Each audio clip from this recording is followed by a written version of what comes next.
Jeshi la Polisi Kanda Maalum ya Dar es Salaam kwa kushirikiana na vyombo vingine vya dola pamoja na wananchi linaendelea kutimiza majukumu yake ya msingi ya kuzuia vitendo vya kihalifu, lakini pia kupokea taarifa mbalimbali kutoka kwa wananchi wema zinazohusiana na masuala ya kuzuia vitendo vya kihalifu, ikiwa ni pamoja na kuwakamata wale ambao wanapanga njama za kufanya vitendo vya kihalifu.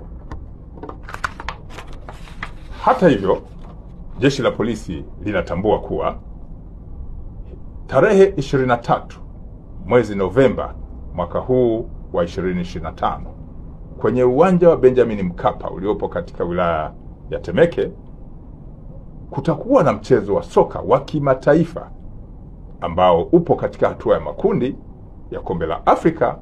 Mchezo huo ni kati ya timu ya soka ya Simba ya Dar es Salaam pamoja na ile ya Petro Atletico ya Angola.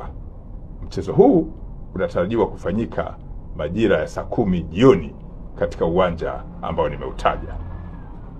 Kuelekea mchezo huo, mashabiki na wapenzi wa soka mbalimbali mnakumbushwa kujiepusha na vitendo vilivyo kinyume na utaratibu wa soka na uvunjifu wa amani katika eneo hilo la mchezo na nje ya uwanja ambao unatarajiwa kuchezwa mchezo huo.